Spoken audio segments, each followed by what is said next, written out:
Good morning, Terraforma Church. Thank you so much for joining us today. We are going to engage today in a little bit of a break of routine because we think that the situation we find ourselves in really warrants an honest conversation. And so we're going to step toward some topics that maybe make you feel uncomfortable. I know so many of us, we're heavy with sorrow and our hearts are just gripped with the tension of the racial injustice that we're seeing unfold right now. It seems almost like somehow we're moving backwards in time in terms of racial equity. And we want to talk about this. We think this is not a political issue, but a gospel issue. We think this is a chance for our church to lead the way, along with all other churches in this country, toward the healing of the human heart that has to happen, to help us overcome the sin that is racism. So, wherever you are today, from my house to your house, we're glad you could join us. Buckle up, we're going to have an incredible morning. Let's start by worshiping Jesus our King together. Hey, good morning, Terraforma. I think that now more than ever it's important for us to really find time to dig into worship and just listening to both the people around us and God's Word. And so if you want to stand up, make this an intentional time of worship, we would love for you to join us.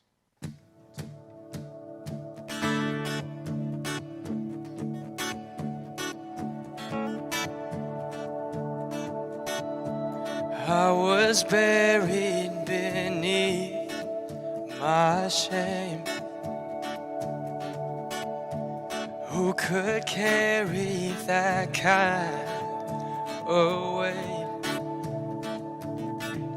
It was my turn till I met you. I was breathing but not alive. All my failures I tried to hide. It was my turn till I met you. 'Cause when you called my name, I ran out of that grave. Out of the darkness to your glorious day. You called my name, I ran out of that grave. Out of the darkness to your glorious day.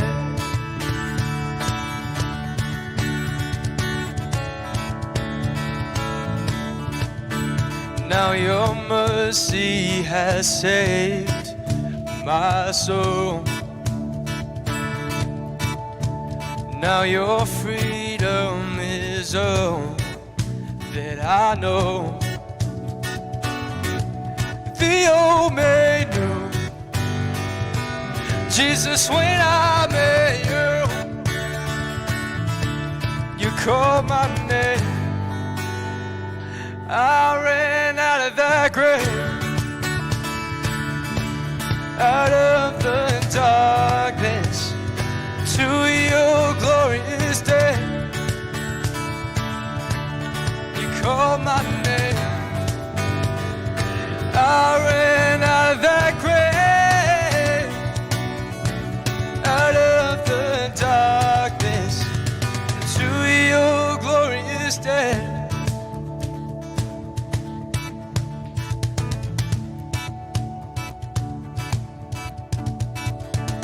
I needed rescue, my sin was heavy.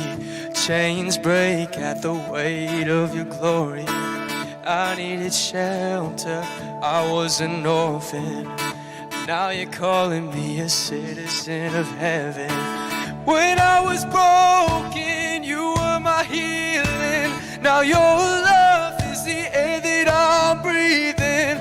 I have a future, my eyes are open. 'Cause when you call my name, I ran out of that grave, out of the darkness to your called my name. I ran out of that grave, oh, out of the darkness to your glorious day.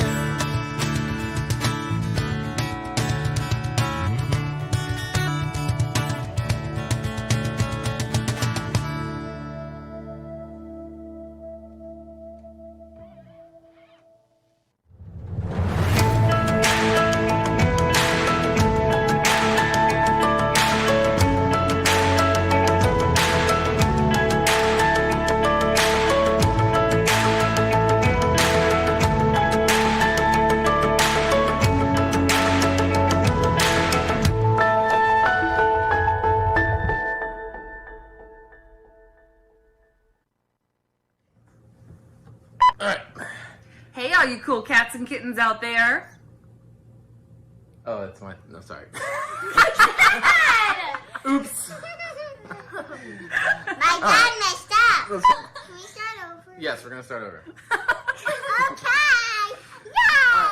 Hey, all you cool cats and kittens out there. Welcome to Terraforma Church. We are the Rainier family. My name is Josh. I'm Katie. I'm Addie. And I'm Ellie. Thanks for joining us today.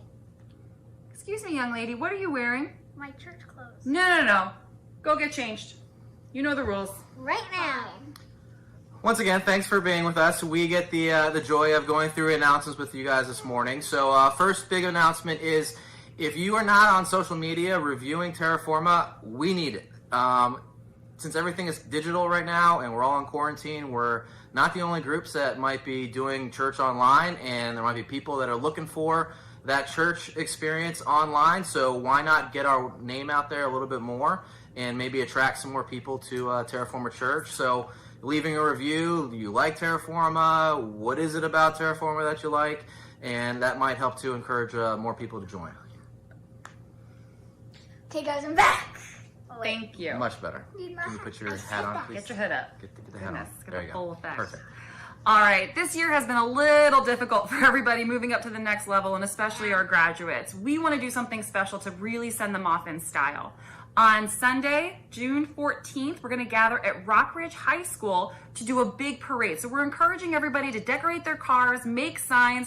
Let's really make this special for them. And I heard a rumor that Terraforma is bringing their own portable parade float. You do not want to miss that. So mark your calendars, June 14th, 1 p.m., Rockridge High School. Back to you, Mr. Justin. That wasn't bad. That was great. Ha! You're like super good at this. Pew, pew, pew, pew, pew, pew, pew, Hey, stop. pew, pew, pew. Ow! At least Daddy didn't. Hey, it's that moment in our morning where we receive our offering.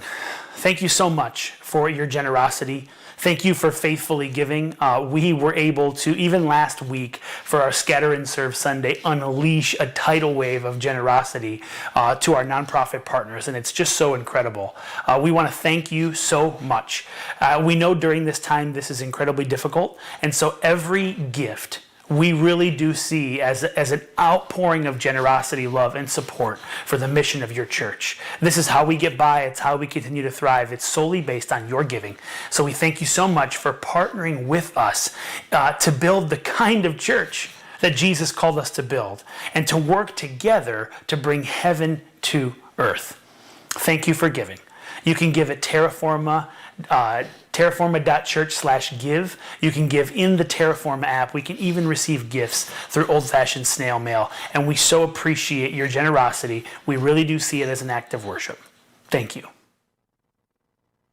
All right, this morning we're going to be singing Do It Again together, and I feel like a lot of the stuff that's happening within our country and throughout the world seems almost like an impossible barrier to overcome. And I think we get so wrapped up in all of the hate and the anger that we forget to look to our almighty God. And so this morning we're going to sing together, and some of these lyrics are, your promise still stands, great is your faithfulness. And then we say, I'm still in your hands, this is my confidence, you've never failed me yet. And I think we ought to remember that our God is a God that has never failed us and never will.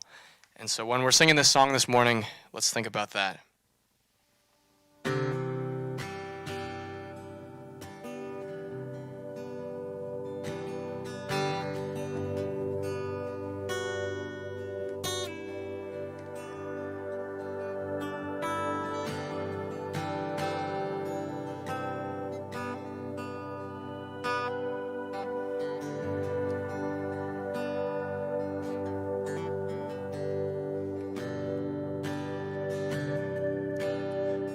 walking around these walls. I thought by now they'd fall, but you have never failed me yet.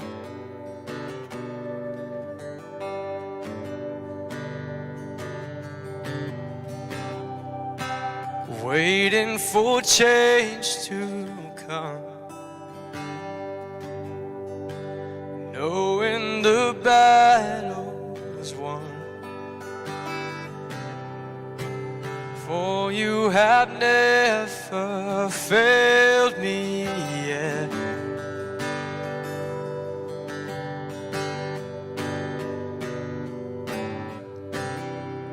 Your promise still stands. Great is your faithfulness, faithfulness.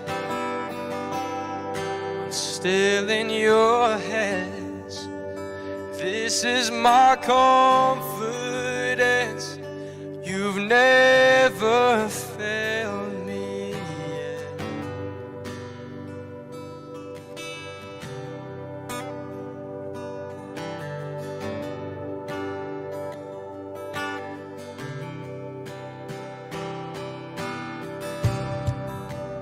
I know the night won't last. Your word will come to pass. My heart will sing your praise again.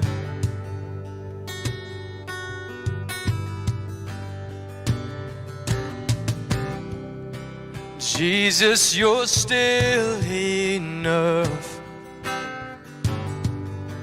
Keep me within your love. My heart will sing your praise again.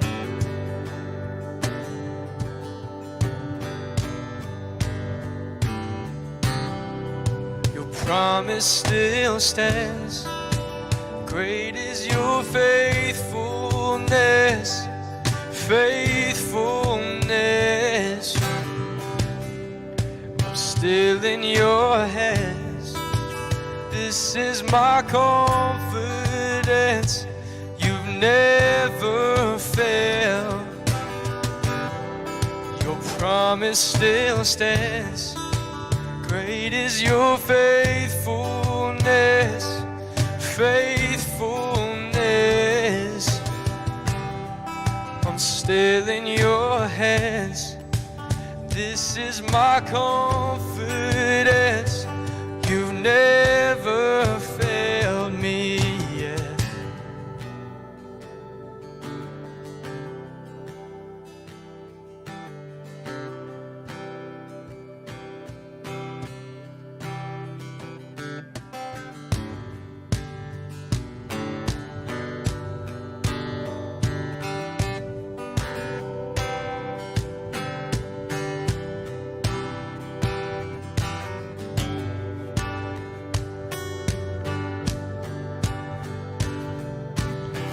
I've seen you move the mountains, and I believe I'll see you do it again. You made a way when there was no way, and I believe I've seen you do it again. I've seen you move the mountains, and I believe I'll see you do it again. You made a way when there was no way, and I believe I'll see you do it again. I'll see you do it again. I'll see you do it again.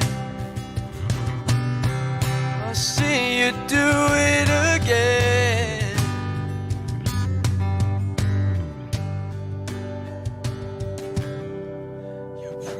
promise still stands.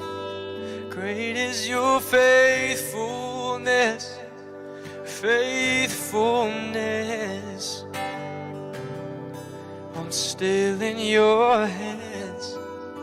This is my confidence. You've never failed. Your promise still stands. Great is your faithfulness, faithfulness. I'm still in your hands. This is my confidence. You've never failed me yet.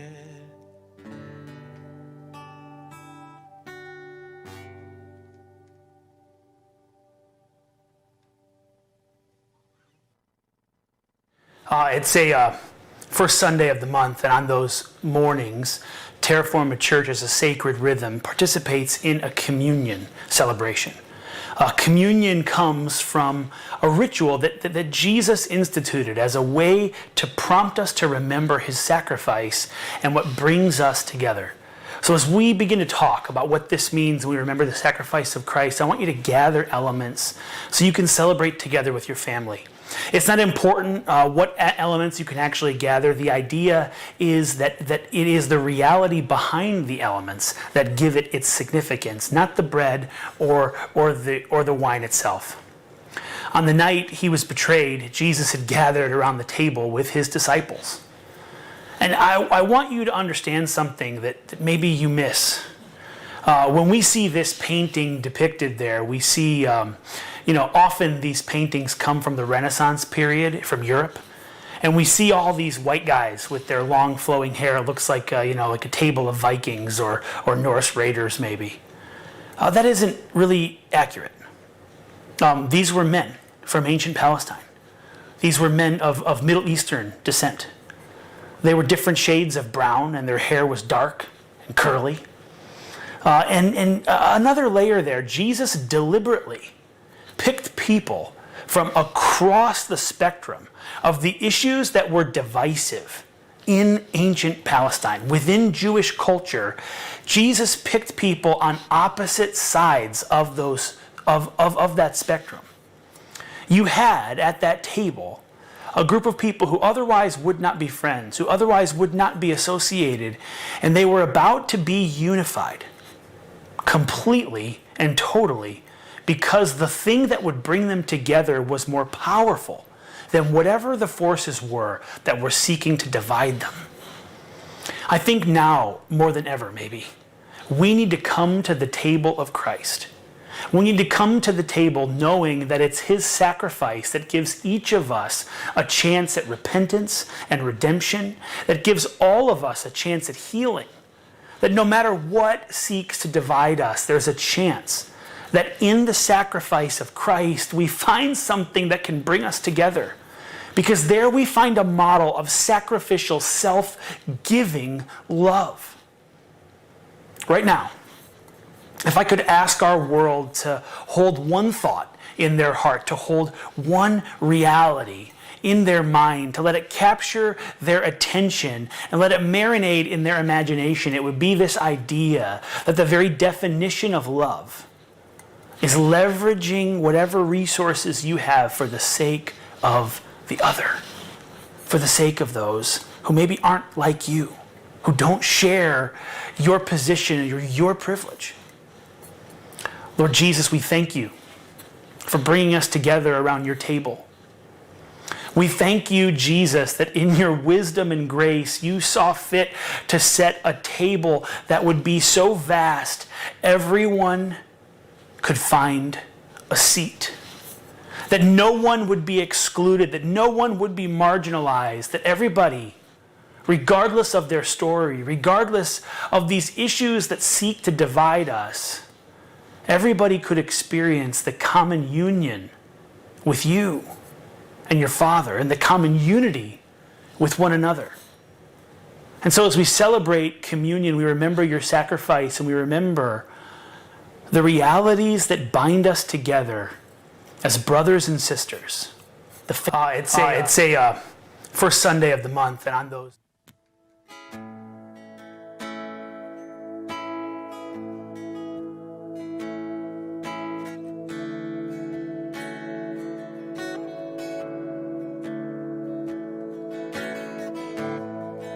There's nothing worth more that could ever come close. Nothing can compare. You're our living hope. Your presence, Lord.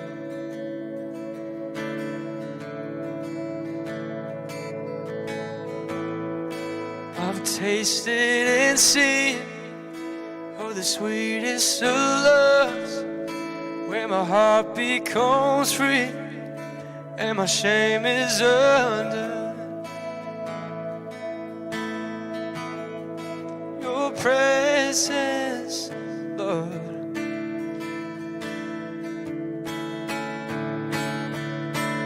Holy Spirit, you are welcome here.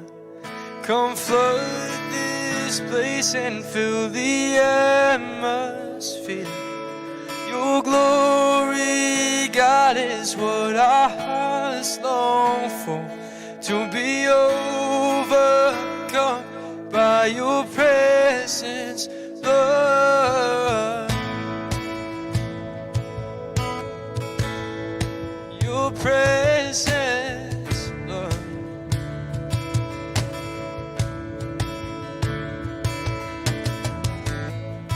There's nothing worth more that could ever come close.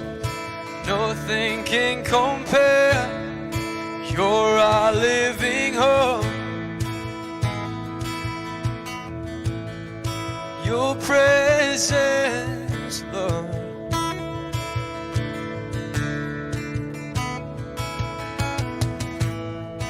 I've tasted and seen, oh, the sweetest of loves, where my heart becomes free and my shame is undone. Your presence, Lord.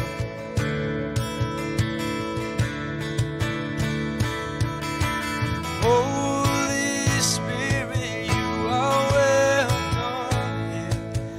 Come flood this place and fill the atmosphere. Your glory, God, is what our hearts long for. To be overcome by your presence, Lord.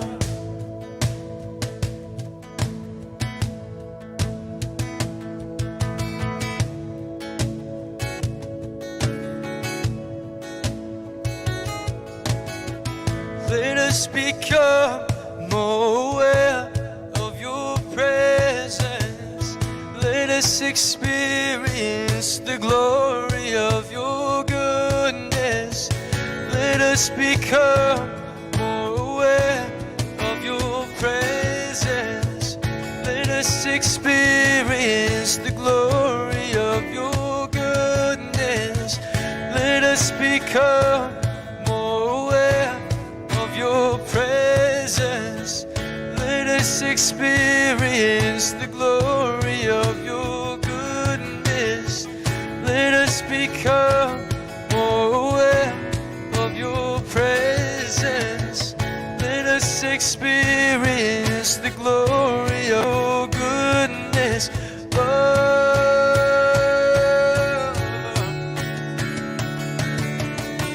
Holy Spirit, you are welcome here. Come flood this place and fill the atmosphere. Your glory, God, is what our hearts long for. To be overcome by your presence, Lord. Your presence, Lord.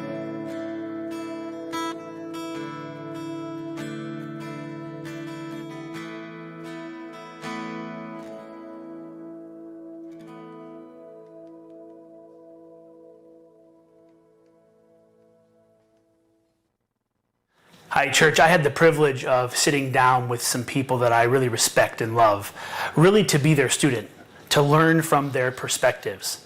I really feel like James, the brother of Jesus, taught that we should be slow to speak and quick to listen. And I feel like it's overdue for us to begin this conversation. I really do. And I, as your pastor, I'm just trying to tell you that I'm trying to move toward this with a humble heart, with ears to listen, and a mind to learn. I want to learn how we can begin to engage this issue in a way that looks like Jesus-shaped love.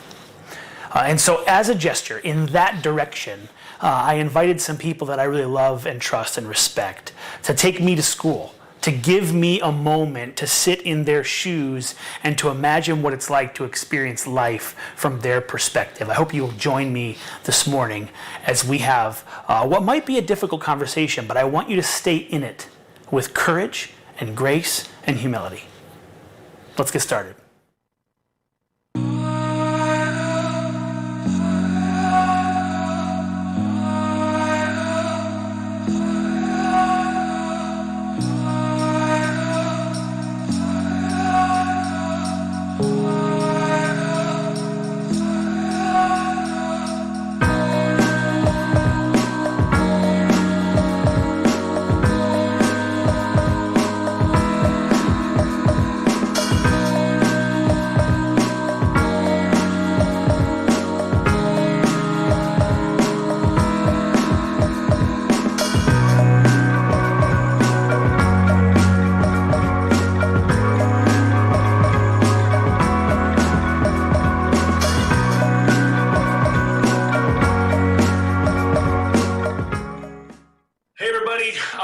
This is Justin Ulrich, pastor of Terraforma Church, and I am privileged here to sit down this evening with some people that I really love and respect. And my heart here is to listen and learn, and I'm going to let them introduce themselves to you. But my goal here is that, we are in this moment of time where I don't know how much you need to hear from me, but I know that I need to be listening during this time and learning during this moment. And I'm frustrated. I've got a heavy heart. I'm bothered by the violence that I'm seeing. So I think it's time to check our hearts, and it's time to listen and to learn. And so I hope in this conversation we can get to a spot where we can understand what it's like to walk in someone else's shoes with a different shaped story. Everybody has a unique story and has been in a unique journey. So why don't we introduce ourselves? I'm Bill Mines. That's it. I'm deep into I'm a volunteer at Terraforma Church for its infancy, and I do a lot with them, and I just love the family and the support that we provide for each other. I'm Michael Mines. I'm William Mines' oldest and more handsome brother. I've done about 36 years in federal law enforcement, Homeland Security, intelligence, and also in the private sector. And I was asked to join this conversation. I think it's a timely conversation. I think it's a required conversation, and I welcome the opportunity to participate.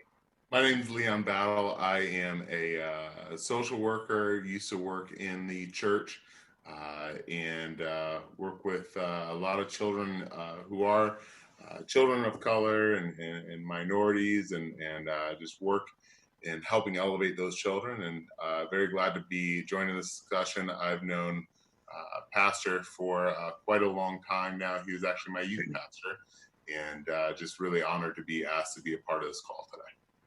Thanks, Leon. Heather. Hey, I am Heather Henderson. I waited till last because I was trying to get my husband to get my kids to be quiet so he didn't have the background sound of my kids. I'm relatively new to Terraforma. I just moved to Virginia last summer from Montgomery County, Maryland. I lived there for 13 years. Was a public school teacher there for a number of years, and then became a pastor, and was a pastor for youth pastor and then an associate pastor for about a decade or so. And I'm new to Terraforma relatively, and have been hanging out with the high school youth group and some other groups, trying to just figure out a way to partner with the Kingdom Good in Virginia. That's awesome. Hey, thank you all for being here.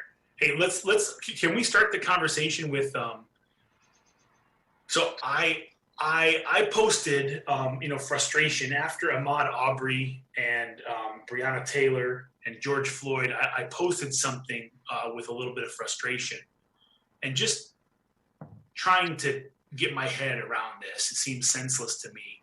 And Bill, you commented that, hey, this is not new. It's just that we have cameras on it right now. Can we talk about this? This has been a hard week for our family. This has been building up for a long time. My brother and I we have conversations all the time about events like this has been going on for quite a long time.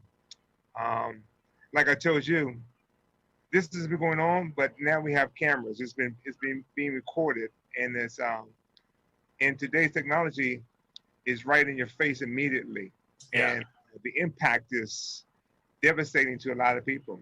And it's nothing new. It's been going on for many, many years. If you take away the year 2020 and put 1960, it's the same thing. It's the same thing that's been going on then, and it's the same stuff that's going on right now. But now you can just see it immediately in our faces. Mm-hmm. If I could add to that, Justin, I'm a 62-year-old man going on 63. I know I don't look it, but I am. And William can attest to this. When I first started driving at age 16 in D.C., my father had with me the talk. Now, I don't know if you know what the talk is, but if you talk to most African Americans, they'll tell you what the talk is. And the talk is how to act if you were pulled over by the police. Now, this is when I was 16 years old. His concern was that I was going to be pulled over by the wrong police officer. I was going to say the wrong thing, whatever that was, and have my head bashed in. So this is in the early 70s. As Bill said, what you're seeing now has been happening since I was little. And we have been warned about that since we were little.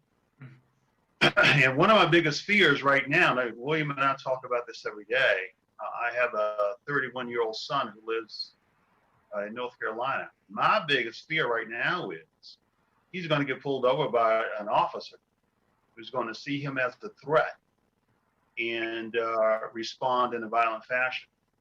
So that weight, that stress, that concern that my father had when I was younger, I experience now every day.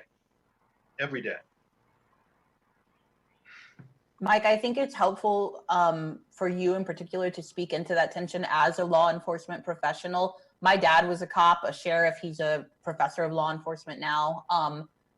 And so I understand why people really want to say, not all cops are bad. It's not a cop thing, like really get kind of worked up about that. And I understand where that's coming from. But two things can be true at the same time. Of course, not all cops are bad. And also, this is the experience of people of color enough times with law enforcement that it requires that families have the talk. And, for you to, as a law enforcement professional, I'm sure you would hail your law enforcement colleagues and sing praises and have loved it, I would imagine. But this other thing is also true. Yeah, it is. I mean, you're absolutely right. I think the majority are, good people, want to do the right thing and do the right thing, right? But you do have some folk, I would say in almost every law enforcement agency, including mine, which was the FBI, they had problems. We did everything we could, to address them. So, what I think part of the discussion today, Justin, and you tell me if I'm wrong, is how do we address this issue that we see today beyond law enforcement. Why do we have this explosion of violence, right? Yeah. As William said, I was angry, I was frustrated, I was sad. I'm losing sleep because it could be me, it could be my son. Yeah. And as I said earlier, I'm a 62-year-old man. I was pulled over by the police maybe a year ago. Just to give you a little bit of insight, I was coming back from a business trip. I was in an SUV. I was driving. It was a rented SUV, black, with Florida plates on 270. So I had two of my white colleagues sitting in the back of the SUV. I looked in my rearview mirror, and I saw this police cruiser following me for a long while. And I said to the guys in the car, I said, they're going to pull me over. He said, for what? I said, listen, I don't know what. They're going to pull me over. Mm-hmm. And so I said, you know what? I'm going to do the speed limit, because what happens is they follow you until they find a reason to pull you over, whether you change lanes without a signal, whatever. So I got all the way over to my right-hand lane. I slowed down to 55 on 270. And in 5 minutes, got pulled over. And the guys in the car couldn't believe it. And by the time the car got up to me, 2 other cars had arrived. So we now had 6 officers on the car looking through it, peeking into the back seat. And I said, why did you pull me over? Well, you were going too slow. So, cars are zooming by me 75, 80 miles an hour, but I'm going too slow. I was suspicious. They pulled me over. Yeah. I'm a 60-year-old man. So it still happens to this day. And I have 3 or 4 stories that way, and I'm sure everybody has stories. I identified myself as an agent to a cop one time. I was working drugs, sitting on surveillance. Cop pulls up, unsnaps his holster. Hey, what are you doing here? Pull up my creds. Hey, FBI agent. I'm working, can't tell you what I'm doing, can't tell you who I'm following, but, law enforcement. The guy looks me square in the eye and says, I don't believe you. So I had to call radio my white agents who were also in the area, come to my car where I was, show this cop the same creds, the same badge that I had before he believed that I was an agent. And then he goes away. Mm-hmm. So that's the problem, and that's the frustration. I think it's the promise of this country, right? The promise is you work hard, you pay your taxes, you keep your nose clean, and you still have to worry about having a violent confrontation with a law enforcement officer for doing absolutely nothing. Yeah, I'm hearing all kinds of rhetoric right now, and I'm hearing a lot of willingness to learn and a lot of compassion. Right now, I really am hearing that. I think historically, I hear maybe more defensiveness than I am in the moment right now. But, I think there's something that, there's something defensive when you just cannot imagine this scenario where it's like, okay, so you had to show some credentials. What's the big deal? The big deal is that's threatening. Well, when he walks up on you and unsnaps his holster, yeah, it is a threat of violence. And every moment has all of the moments of history behind it. It has your personal history. It has our nation's history. It has our culture's history behind those interactions and moments. And we have to begin to change the script here. And I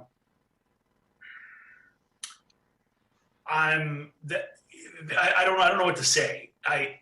That makes me very frustrated. It starts at home. It's about teaching your kids. Yeah. And our kids have been taught not to have those racist tendencies, because racism is a taught behavior.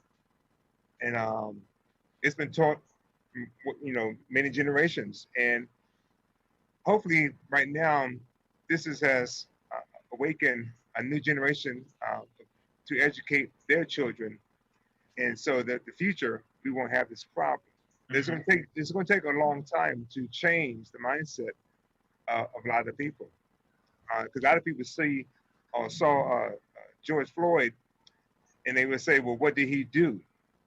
You know, and what kind of question is that? I'm like, I wish people would put themselves in that situation and see how they would feel about that. And it's just very frustrating to see this. The young man got shot in Georgia, and George Floyd, the New York incident, with the woman calling the cops on the guy because she didn't want to put the dog on a leash. And it was just in the past few weeks, but this stuff's been going on for a long time. It just builds up, and people just explode, and that's why you see the protests across the nation. I think it's just finally reached a point of people that have had enough of this, and we are where we are right now. Yeah, I think Bill is he has a point of, and no one is born racist, but just like air, as soon as you are born, you start ingesting just systems and so many people talk about being privileged, and there's just things that they're different from group to group or from race to race of how we experience things. And I think, one, it is great to hear from people of color like we are right now, listening to Michael's stories and hearing how things have affected him and what has happened to him. And I think there's also a responsibility that we all have, and people who can't relate, to be able to do some studying on their own as well. And there's some amazing authors out there and amazing resources. There's amazing documentaries and even movies that have been made that speak to a history of systematic oppression or a history of racism. And I think as you begin to look at that, you're looking at the past experiences of others. And then I think there's a heart check that we all need to do as well, to look at where our own privilege is. Yeah. And so, people can get defensive sometimes with that privilege word and say, well, I grew up poor, or I grew up with these issues. And I don't think people are angry. People aren't angry because people have privilege. They're just saying, hey, you have a responsibility. Sometimes it's just the color of your skin can get you into doors and get you on platforms that maybe a person of color can't get into.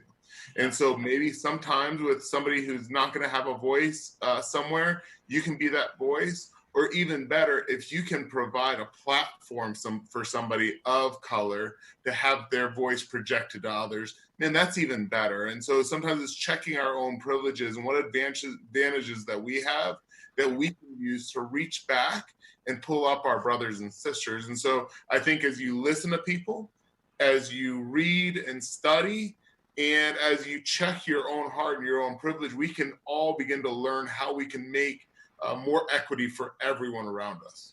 Mm-hmm. Bill, I totally agree with what both of you have said, and appreciate the perspective. Bill, you said it starts at home, and I agree with that. And you said something about kids are taught racism or racist things, or they catch it, right? We're taught, or it's caught. They catch it by interactions with their families. And the thing for me that if white people could hear me speaking from a place of love as a white woman, is that it's not just enough to not be racist, right? Like that was the game changer for me. And I haven't arrived anywhere, and I'm still learning. I still fight against racist thoughts that come to my mind, or classist thoughts, or sexist thoughts, because I'm imperfect. But the game changer for me was learning about being actively anti-racist. And I think it's important for our Terraforma families to think about this. I first read that term in a book in grad school by an author named Beverly Tatum. It's called Why Are All the Black Kids Sitting Together at the Cafeteria?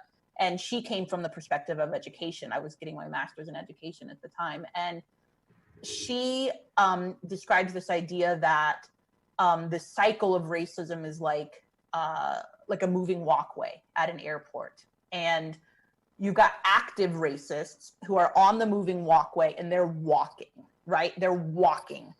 Then you've got passive racists who are on the moving walkway. They're not walking. They're not going really anywhere of their own volition, but because they're on the moving walkway, they're kind of ending up at the same place. This is the idea, like maybe they're benefiting from their privilege at someone else's expense, even if it happens subconsciously. It's that, and it's that they're still living in this system and in this place that's leading toward racism. Right? Like it's not enough to just say, oh, I'm not racist, I don't do X. It requires, I believe, of white people to say, I will actively be the opposite of racist, which means I will begin to do Y, right? I will begin to educate myself about the data and the facts and the experiences of people of color. I will begin to look at some of the systemic nature of racism in our laws and our housing policies, within our police community in so many ways. It's not enough for me to say to my family, oh kids, God made everybody equal and we're all the same and tra la la. Well, no, because my Black friends are experiencing the world differently. And so I need to tell my kids that. I need to teach them, here's what happened when your buddy next door, here's what his parents have to say to him. And my white kids need to know that, so that they can A, begin seeing their privilege, and B, from a young age, begin to act in ways that make it less likely that their friends of color are going to have these experiences in their generation. I'm going to tell you the truth. I just heard, Mike, you mentioned the talk. I just heard the talk referenced last month. It was the first time in my life I'd ever been exposed to this idea that because Black young men and women have to be told, here's how you need to interact with the police so you can live. To build on that, you're absolutely right, because you've never had to hear that. I never have. Right. And William has seen this book. Yes. It's called Survival Guide. Got to put my glasses on, I'm sorry. How Not to Get Killed by the Police, right? Yeah. This was written by a friend of mine who is an ex-FBI agent. He's now a practicing attorney, and he wrote this pamphlet for young Black men. So I mentor young Black men. I've done it for about 10 years now, and I've given them a copy of this book. And it talks about how you handle yourself when you're pulled over. How do you handle yourself when you're stopped on the sidewalk? It's sad that we have to do this, but it's an extension of my father's talk. Something else Heather said, which is on point. I've been talking to some of the guys that I mentor over the last couple of days since this has happened. And after we get through the frustration and the anger and the marching and all that stuff, I asked them, okay, now what are you going to do? What are you going to do? Right? We understand the frustration and all that, but beyond the marching and the unfortunately the looting, what are you going to do to push this forward? We are at a historic time in our country, I believe, but we've seen this before. The big question is, what are we going to do? And Heather, you're absolutely right. Educate yourself. Learn more about it. We have to go beyond just what we see on the news. Why all the frustration? Why the violence? Where have we been? What systems need to be fixed? Yeah. And if I could recommend a couple movies to you, because I watch these movies here, and I make my children watch them, which sometimes they want to, sometimes they don't. So one is called Glory. It's a movie about, if you've seen it already, you know what I'm talking about. And the other is 12 Years a Slave. Yep. That was, I read the book and the movie, but it kind of drops you into the history of this country, when it comes to African Americans and what they've gone through, that history that is not necessarily taught in our school system. Yeah. Right? And that's part of that frustration. And I think that's one of the things that has been lost is the lack of knowing the history. It's been glossed over so bad in the school systems. Kids and adults, white adults, don't know any of the history. Yeah. I can't watch the movie 12 Years a Slave because it's too real to me, and I get very upset. I remember going to the museum, Afro-American museum in D.C., and the Emmett Till's pictures, and I was standing next to another picture. I saw this young man he was hung just because apparently he looked at a white woman or whistled at a white woman. And I'm reading about it, and I can feel myself getting heated up and breathing heavy. And this white woman standing next to me, looking at me in fear. She was like, oh my God! And I said, I need to calm down. Yeah. And get out of this place. But it's education that we need to have, because it's been glossed over so much that it's not even history. It's not even what you hear now is not even history. You hear from Martin Luther King and the guy who made the peanuts. That's about it. And to get into so much history, and it's so raw and so real that it doesn't want to be told, because it brings white people into the light of them being bad and evil. That's what they want. They don't want that to be projected out there. I think, Bill, too, I think there are many people right now who would say some version of, well, but that is ancient history. That's not me. I didn't do that. Right. That's a long time ago kind of a thing. And one of the things that I'm pressing into right now personally is the idea that the seeds of all evil live in my heart too. That I'm capable of violence and prejudice. I'm capable of judging somebody for some crazy, sinful reason that has nothing to do with their heart or character and nothing to do with the gospel of Jesus. That I have the ability to prefer systems that benefit me at the expense of another, and that all that can live inside of my heart, and I think that it requires a great deal of courage, even to wrestle down, like, hey, I don't wake up every day and actively put hate out towards anybody.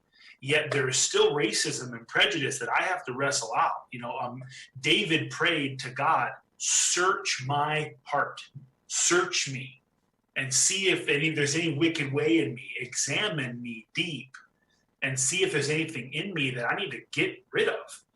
And I think, you talked about it starting at home. I think another big move here, especially for white people who are asking, well, how do I engage this? Is start with your own heart. Right. Like, examine that, Right. And I do. I think it's examine your own heart, examine your life, examine your thought patterns.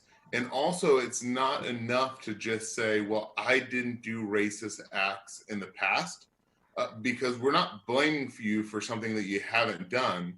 We're hurt because of things you haven't done, which is advocate and listen to people of color. The Bible says, be slow to speak and be quick to listen. Mm-hmm. And so have we even started with, how are you doing? What have you experienced? What are you going through? And you're right, learn and then search your heart and then get involved. I think the hardest thing for me is I live in a predominantly white community, and I have a lot of close friends that are white. I'm actually half white myself, so it's interesting even for me. I have a lot of family in Frostproof. Not one of them in Frostproof would speak to me because I am a mixed child. I live within a predominantly white community, and I have a lot of friends that I consider as my dearest friends. And when all of this was happening, their voices were nowhere to be heard. I'm not just talking about social media is the only place to speak up. I'm not saying it has to be on social media. That might be a good platform for people to speak up. But I'm saying in any aspect of society, they weren't saying anything. And I was trying to explain, do you understand that George reminds me of me? Yeah. That Tamir Rice reminds me of me? That all of these Black men who have been killed, they all remind me of me. They remind me of my father because I've gone through very similar things. And by you not speaking up, it makes me feel like my life doesn't matter to you enough. And so I think that's what I was feeling hurt about was, man, just do something. Just ask me how I'm doing. Speak out to it. When you hear people say something, nip it at the butt. Don't let those conversations go on. See what you can do in your own community to lift people up as well. And so I think that's the big thing is it's not blame because, of racist things that have happened in the past, but it's examining your heart and seeing where you have some prejudice and seeing what you are doing today to help those who are hurting. So, Leon, I'm hearing Bill and you and Mike also.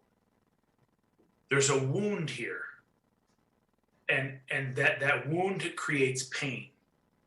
And every time this happens, that wound is reopened and that wound is there. And that is a very present reality.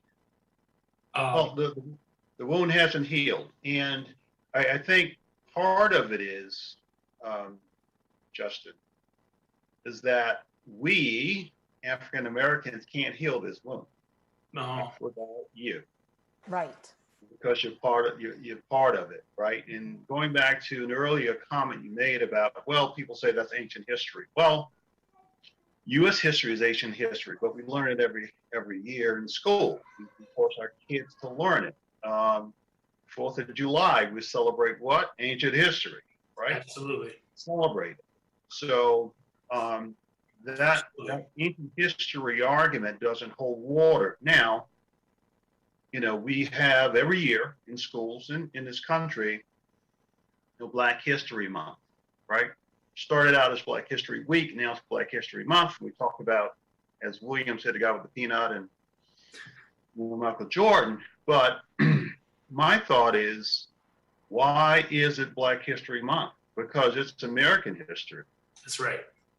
It's the history of this country.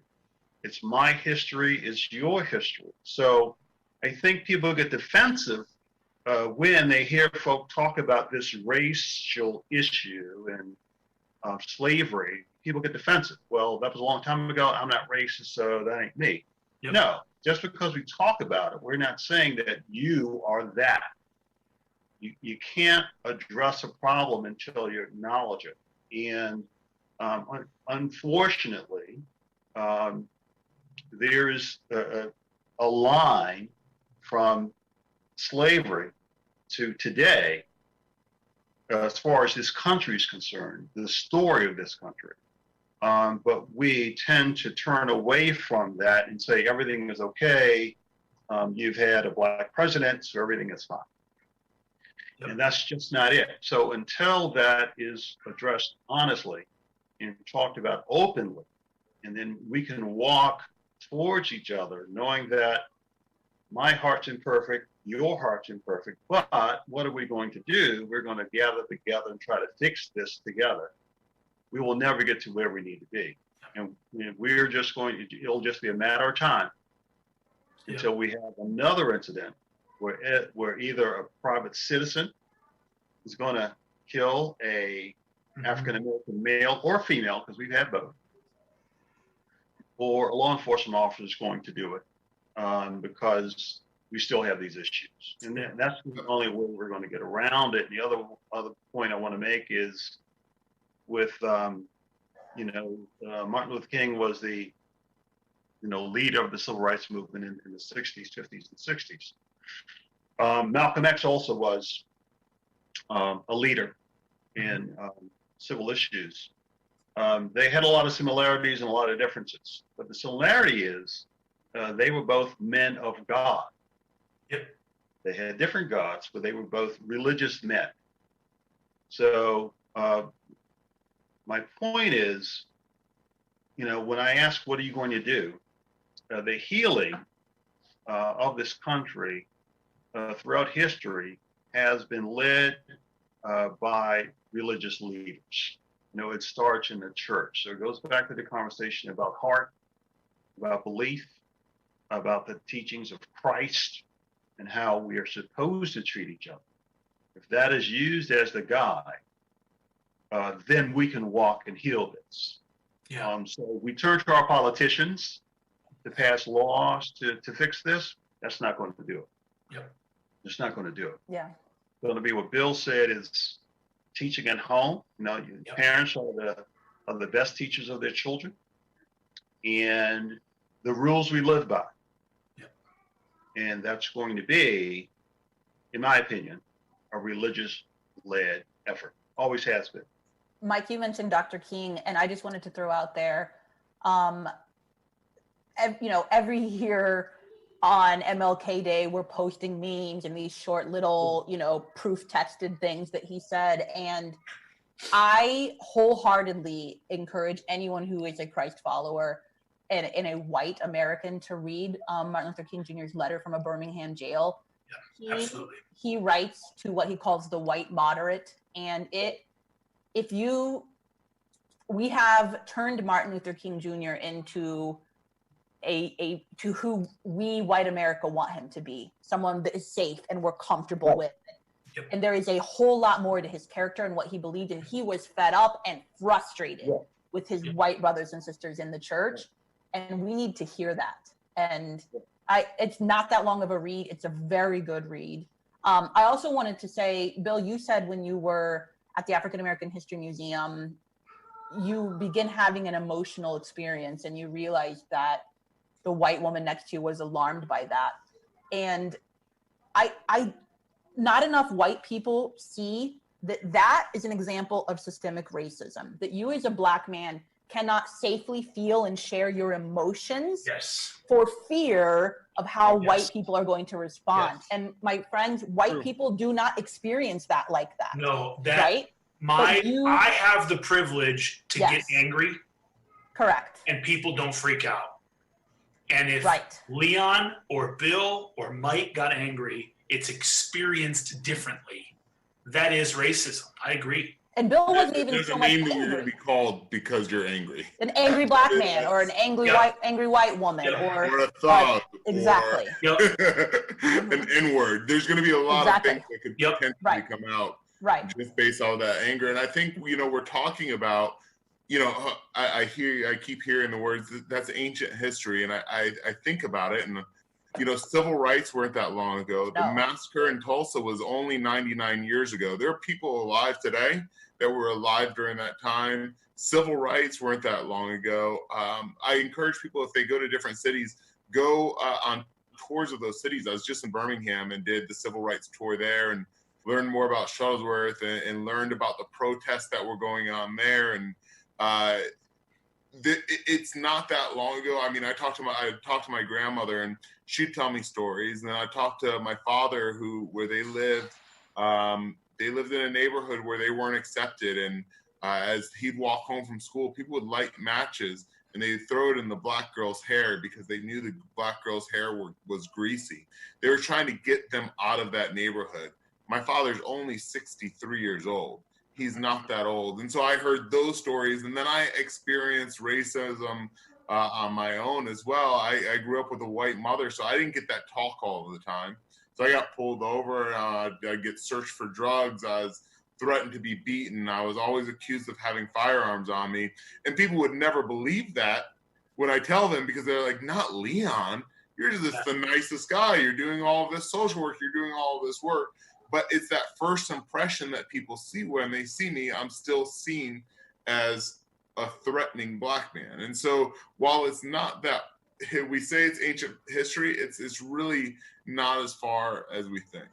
No, Leon, it's happening right now. Exactly. It's happening right now. And then you think about all of the frustration And people are, why are they so mad? Why are they breaking things? Why is this going on? While I don't condone that violence, I have empathy for the reason that they are lashing out. I work with human trafficking victims, and many of the human trafficking victims that I work with, they have been raped at a young age and they've been trafficked. The craziest thing is then you see those girls trafficking other girls, or if we get them to a safe location, they are destroying the houses that we have them in. They're lashing out in anger. I do not condone the behavior that they are doing, but I have empathy because of what they've gone through. Yeah. And sometimes with the African American community, we are not giving the empathy because of what they've gone through time and time and time again. We're automatically blaming them and yelling at them and telling them you're not doing it right. And that's where that anger comes from. So we don't need to condone it, but we need to have empathy and understanding of where they're coming from. Yeah. This is building for a while. This country, everyone, all of us, we need to listen to the frustration, and then they have to see change. Mm-hmm. Change not only from a governmental standpoint, but a change in our partners in this. Yep. And that's white America. We've got to see that change. If we don't understand that we're not in this together, we're not going to succeed. I was thinking what Heather said earlier, what a white person is going to do. You're not going to be, what can I do next? And can you imagine if Tom Brady or Aaron Rodgers took a knee with Colin Kaepernick, the change that would have made in that protest? It would have been a whole different narrative, because those guys are the white, and they were the superstars of the NFL. Because it got turned completely around, like Michael said. Anti-American, I hate America, whatever. And that was far from the truth. And I have a problem with bringing that up, because I have a conversation with people, and white people, and they don't hear that side. All they see him is being anti-American, and they don't even know why he was taking a knee, and they don't want to know. Yeah. So that's the very frustrating part to me. I've even lost a client because of the differences in that. He couldn't see the racism that was going on in this country right now. And we just couldn't work together anymore. It's very frustrating. We disguise that racism behind patriotism sometimes. Yeah, exactly. Right. Very frustrating. Together. And I think, like you're saying, Bill, and I want to thank people, especially white people, who have come out and said things. There's been so many killings that have happened recently in the past decade where Black people were the only ones speaking up, and it was being silenced. That's where the whole all lives matter came through, and Blue Lives Matter. And we do understand that those lives do matter, but we're saying that Black lives are mattering right now because they are being killed. And I'll tell you, there's been such a huge shift in this last month, because I saw white person after white person after white person saying, I'm going to stand in solidarity. I cannot allow this to happen anymore. I'm going to use my voice and speak up. And I'll tell you what, it set a fire in people. It was very contagious in what was happening. And now we see more people than ever getting behind this. It's because a few people started to use their voice and it caught on. And it was that trickle effect of more and more people wanting to get behind it. And so I just want to thank people who have stood up already, who've said things, and who are looking to figure out how they can get even more engaged. So thank you. And thank you, Justin, for this. Heather, you said this, that it's not enough to just not be a racist. Right. We have to now actively be anti-racist. Yeah. And go ahead. No, go ahead. I was just going to say, I encourage people to do research of what that means, to be actively anti-racist. There's lots of great books out there. There's a new book out by Ibram Kendi. I think it's called How to Be Anti-Racist. And Austin Channing Brown wrote this book called I'm Still Here, Black Dignity in a World Made for Whiteness. That is very good. It talks about being anti-racist, and she comes from a church perspective that I think is particularly helpful for Terraforma. And I feel like for white people, from my experience, from being a part of these conversations and and trying to grow in this, in my anti-racism, I feel like there's a couple of things. One, white people are afraid to say the wrong thing. So Yes. sometimes they don't say anything.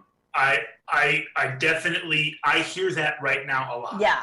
I hear people saying, I don't know. I'm not, I want to speak up, but I'm afraid of being shamed for saying the wrong thing. Like, if what I express isn't worded the perfect way, I think I'm going to get backlash. And my thing is, get over it. Like, sorry. And, you know, Black people have been afraid of what they're going to say and how they're going to say it and how they're going to present themselves and whom they're going to be next to and every dimension of their personhood. That's really good. Very long. Like, I understand, you know, even before I came on this call, I asked some dear friends, you know, just pray for me to use my words well and that sort of thing. So I understand the sentiment behind wanting to say the right thing. But that is a smokescreen to me. Like, I say something, and guess what? You're going to be wrong. You're going to say the wrong thing. And the more you do it, the more you're going to realize that there is racism embedded in your heart and your mind. And the more you're going to be able to catch yourself the next time. Yep. Well, the thought is that there's, you know, when you have an honest conversation, no matter what the topic is, there's no right thing to say, there's no wrong thing to say, there's just the truth, right? So, you know, beginning that conversation, having that interchange, that exchange of information is a start. And when you have honest conversations, you run the risk of offending somebody. You know, I've done it a lot. If any of you are married, you probably have been in that situation where you said something and you kind of get through it, right? And then you're closer and you have a better understanding after that. So, you know, that would be my advice. Just jump in, right? Just jump in. One of the things that I really want to say as a pastor, you know, as a leader of a congregation, is that racism is a sin issue. I think sometimes that people treat this like, oh, it's this uncomfortable piece of heritage, or no, it's evil. It is a sin issue. It is that we have at the very bedrock of the Jesus movement is this idea that I'm supposed to live into a story of selfless, sacrificial love for the other.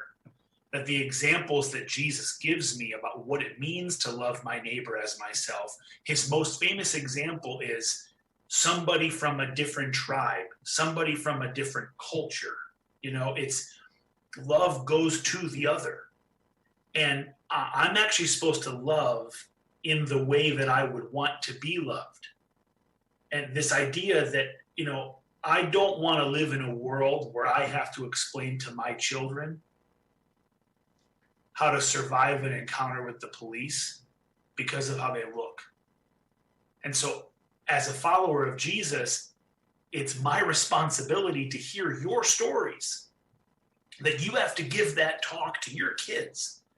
And I'm supposed to put myself in your shoes, and I'm supposed to imagine what it would be like to be worried about my son every time I turn on the TV and I see this kind of news. I'm supposed to put myself in your place and go, wait a minute.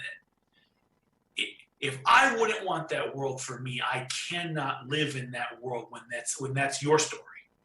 And so I have to now wake up and begin to become active, helping change your story, because that's what I'm called to do as a follower of Jesus.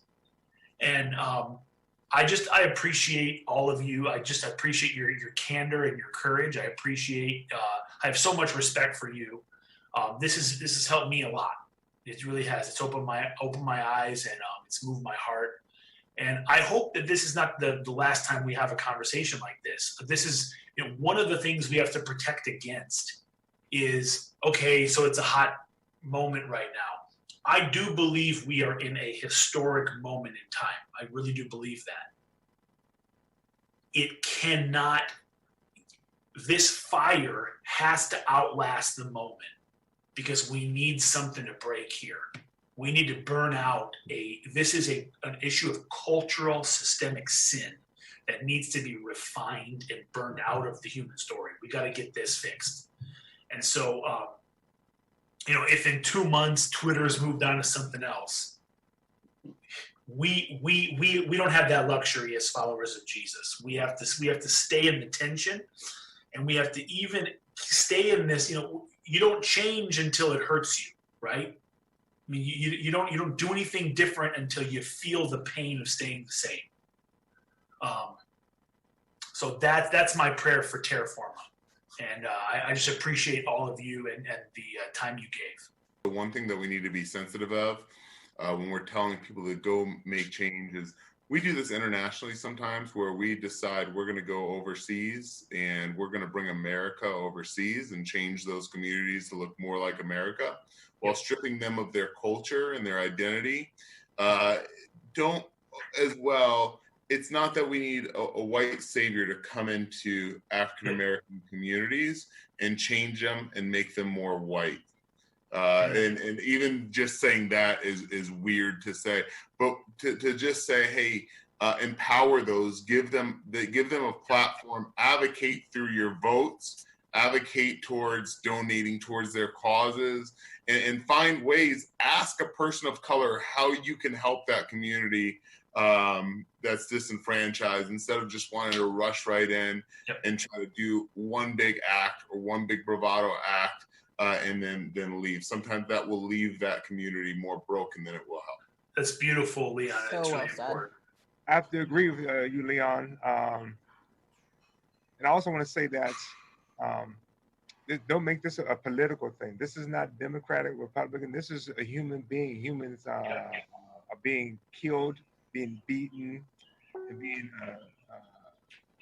just torn down. It just needs to be changed. So education is the key. And just like I said, ask questions. If you have any doubts, just come up and ask. Don't be afraid. Yeah. And I would also add, kind of temper your expectations. This is a long walk, right? Yeah. It's not a sprint. Yeah. It's a long walk. There's a lot of history here. There are a lot of feeling here. There's a lot of emotion here. So, as you said, Justin, earlier, some people are reluctant to talk about this, or they shy away. It's a difficult conversation. But people will come around hopefully on their own time. But as the leader of the church and what you want to do, realize it's a marathon. It's a long walk, and that's fine, right? As long as there's a clear vision as to where you want to go, and what that end game is, keep walking, and that's key. I know when I was a young man, when I used to have these conversations with some of my partners in the bureau, was you knucklehead, you ain't getting it, right? I'm hitting you with a hammer on the forehead, and you just don't understand. I didn't have the patience. As I've gotten older, I realized that there's history on the other side too. I would say my 3 ways you can get engaged is educate yourself. So look up some resources. There's some great books. There's some great podcasts. Right now there's a podcast called 1619. I'm enjoying that. There's some books. Book I'm reading right now is called White Fragility, and I'm also reading Dr. Martin Luther King's book. I think it's called Where Do We Go From Here? I'm reading that. Watch some documentaries. Educate yourself. Call one of your brothers or sisters who are people of color. Check on them. Listen to their stories. Talk to them. And then look into how you can help just pockets right in your community. It doesn't have to go through, like we were just saying, national government. Sometimes reaching into your community, talking to your local mayor or your local commissioners about what we can do for those communities would go a very, very, very far way. And the last thing I would say is go ahead and donate.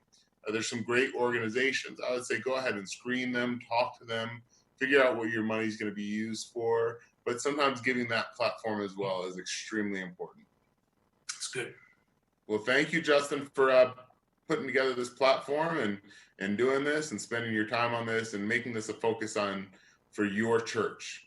The church definitely needs to step up. I mean, we see stories of the Great Samaritan, and we realize, listen, it's people who are different from one another in different ways need to realize they need to reach down and they need to help them up. And just like Jesus left the 99 for the one, we need to go for the ones that are hurting and broken during those times. And sometimes that requires us to leave the other things that we may have been concerned about and focusing on that. And so thank you for making your church a refuge for hope and a safe place for people.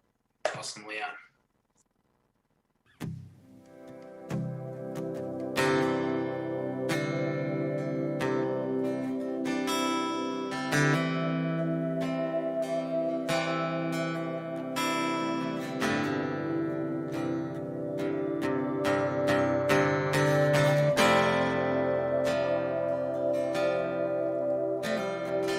He is jealous for me.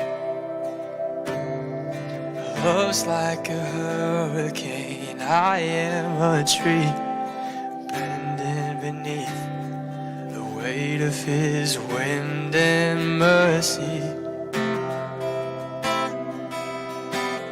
When all of a sudden I'm unaware of these afflictions eclipsed by glory, I realize just how beautiful you are and how great your affections are for me. Oh, how he loves us so. Oh, how he loves us. How he loves us so.